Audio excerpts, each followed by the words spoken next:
Welcome to episode 4 of Inside the Lair with Kirby and Blair. He's Kirby, I'm Blair, and we are back to our roots, Studio 1A, file cabinet and all, and we are happy to be here and tell you about all the great things going on at KW. Kirby, it's been a crazy week, lots going on. Let's get going right away. Got a lot to talk about and tell the people there watching us here inside the Lair. Let's start with the cheerleading squad as they headed down to Florida for nationals, where they did a great job placing 10th out of 28 teams in the medium varsity section of tumbling section A. They were just 6 points shy of advancing. A great opportunity for those girls. They competed well. I know they had some injuries down there, but they really made us proud here in Kenyon and Wanamingo. A great job by them, a great effort, and it was a great send-off, as we talked about last week, as the girls headed up to MSP to fly down to Orlando. Kirby, this is a program on the upswing here at KW. Your thoughts? 10th out of 28 teams in their section. They had to battle through some adversity with a cheerleader becoming injured. I think it's a great showing by the girls battling through that, and a great testament of the work that they've put through for the last, not only this year, but the years leading up. Absolutely. Well, we interviewed a couple of the cheerleaders, or one of the cheerleaders, and we will be showing you that right now. I'm here with Alyssa Johnson, junior at KW, who is a member of the KW cheer team, who just got back from Orlando this week from the national meet. 10th place finish out of 28 teams. Are you satisfied with your performance? Yeah, we did really good with our performance because we lost a girl the first day. So we had to train another girl in, and we were just glad with how we did. Were you able, I'm not sure what they're called, stunts or moves. Were you satisfied with your team's execution of the routine? Yeah, we hit all of our stunts, and we tried our hardest, so I think we did well overall. 6 points away from moving on, is that correct? Yes. Well, I wish you could have moved on, but at the same time, I know that KW is proud of all the girls for competing and for getting down to the national meet. Besides competing, were you able to find some time to have a little fun in Orlando? Yeah, we went to most of the Disney parks there and just went at the resort and in the sun for a while. Sure. Well, thanks to Alyssa Johnson for the interview today. Congratulations. Thank you. All right. On the mat, wrestling wraps up its regular season. They went to a triangular down at Lesueur Henderson, and they just crushed United South Central and host Lesueur 65-6 and 71-3. A great finish to the regular season for the Knights. And now it's sectional time. Team sections start tomorrow here at the Castle. We'll have a pigtail match between Nurhag and Blooming Prairie. And the winner of that gets the unenviable task of taking on your Knights. And the Knights favored in that one. They should win. And if they do win, Kirby, they're going to head to USC on Saturday for a semifinal at 2. And if they win that, which they should, a championship match at 4 o'clock. The winner of that gets their ticket punched to the XL Energy Center for the state team wrestling tournament. Your thoughts, Kirby?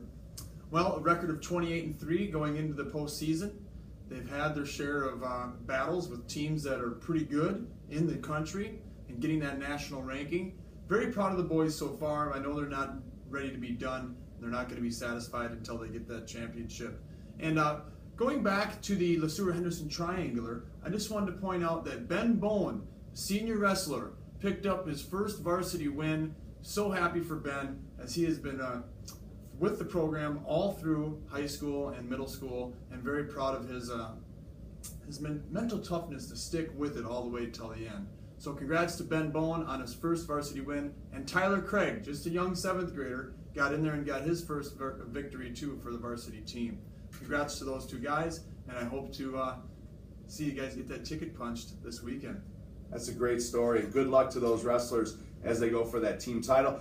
A little bit of a quiet week, girls basketball-wise, but they had 2 games to start this week as Brona Mazeppa came to town and took it on the chin to the Knights. The Knights winning that one 55-44.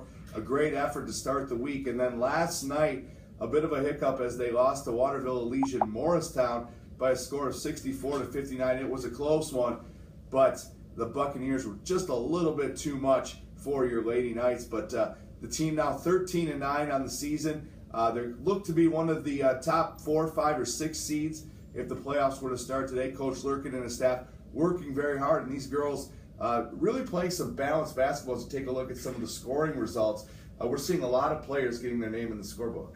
Yeah, Savannah Blease has put together a couple nice games in a row, and the statistics for her for the ZM game are pretty impressive. 21 points, 9 rebounds, and 8 dimes for the game. That is a pretty good game. Almost a triple-double. Yeah, and in the win, Quam also put in 16 points, and Megan Flum, the junior, put in 10 points. And then Savannah followed that up on last night, 20 points, 9 rebounds, 6 steals. So looking to fill it up a little bit these last couple games. Good luck to them next week, as it's their final week, and on Tuesday they host the Stewartville Tigers, who have a record of 5-16. So hopefully the girls can get back on track after that loss versus Waterville Legion Morristown. Well, let's switch to boys basketball. It's been a busy stretch of days for the boys team. They hosted Hayfield Friday night, came up short against the Vikings, 68-52. It was a good effort by your Vikings, but just not enough. Hayfield very pesky, and they shot the lights out of the gym. Kind of the story of the season for the opponents of the Knights. Then on Monday night, the makeup game at Zembroda Mazeppa, and this was a fantastic game. The Knights down 14 points in the second half with about 5 minutes to go. The Knights, just as a team effort, just came in there, tied it up, went to overtime, unfortunately losing 64-63. But it was a classic, a great game. If you were there, it was a highly emotional game, and our players played great. Gavin Rusin, I like to call him Nutsy, 29 points, a fantastic effort, not only by Gavin, but by the entire team, Coach. And then last night, a loss to a very good Waterville Legion Morristown team, a team that might make it to the state tournament, losing 77-53. But again, Coach, the score really not indicative of the effort your team put forth last night. Well, the team has really played well the last couple games, even though we haven't gotten any wins. Very satisfied with the way our offense has been playing, much more efficient than in past games, and it's because we've been sharing the rock and we've been getting the ball inside the lane. And last night they're going to probably get the first seed in the section, so they're a very tough team. But I thought our boys stuck with it. We were very undersized, and we just kept battling throughout the night. Senior night coming up though on Friday night, as the Cobras from Triton come to town. And for our 4 seniors, I'm looking forward to sending them off their last game in the castle. And I'm looking forward to how they react and how they respond, because we have been close against ZM, and we are thinking that hopefully on Triton we can get our first victory in a while. And those boys definitely deserve another win or two going into the postseason.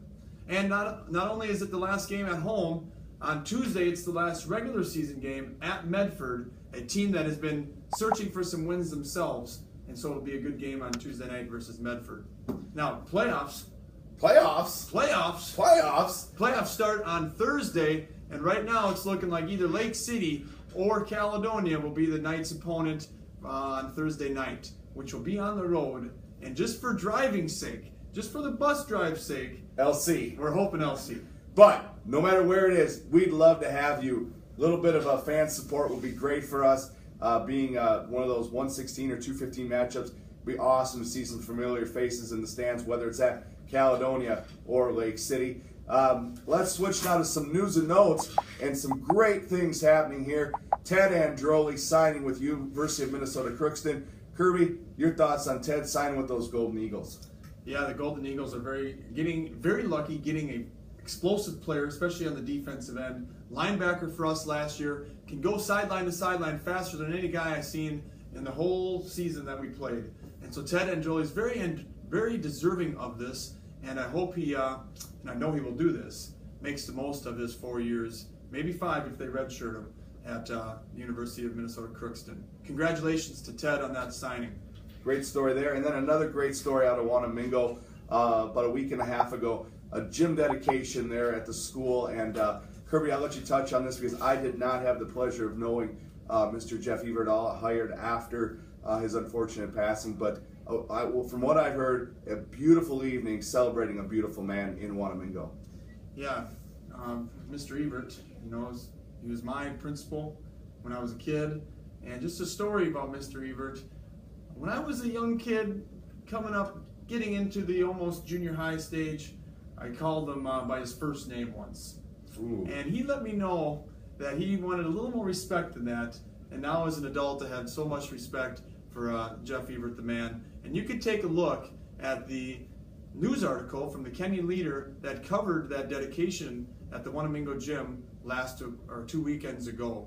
Very nice article, and it representing some of the old memories that he had, where his old classmates, some of his players from the teams that he coached, of course his family, and the teachers that worked underneath him. And for speaking for everybody, he was a man of character, a man of dignity, and I really appreciated and miss Jeff Evert. So, well, it's a great honor, and I think he'd be very proud of our next story as our speech team here at KW got their season going, finishing 3rd out of 10 teams at Casson Manorville, and Coach Heath and his team really looking good this year. I've talked to Coach Heath in the hall. He is really concentrated on having a great squad this year, and they're doing a great job. Way to start the season, finishing 3rd in that 10-team meet. Look for good things for them, not only at the meets, but also here on Inside the Lair. We'll report what we get from their coaching staff. Kirby, speech team, one of those things that we can hang our hats on here at KW. Speech team definitely goes under the radar, and they don't get enough publicity as they should. They really work hard, memorizing, studying their material. I see the contestants and the speech team members in the hallway rehearsing almost every night after school. So congratulations on a 3rd place finish out of 10 at Casson Manorville. And finally, we would be remiss not to mention this, but last week, one of us predicted who would win the Super Bowl, and his name's not Kirby. His name is Blair. He got it right. Peyton Manning. Mediocre game, but he got his 2nd ring. I just wanted to let everyone know that I am the football mind here on Inside the Lair. But it was a great game, great commercials, great time had by all, and can't wait till football season starts again. And I am not upset, okay? I predicted the Panthers would win because I thought they would do what Denver did on defense and disrupt Peyton Manning like they disrupted Cam Newton. And it almost makes me wonder that Vegas might have had a little something to do with it. Cooking going on. I'm not. Hey. Hey. I'm just thinking out loud here. But at the same time, very happy for Peyton Manning, one of my favorite players because of the way he respects the game, he respects himself and his teammates and the rest of the league. So, well, it was a good one. We can't wait till next year and wish Peyton and the Broncos the very best.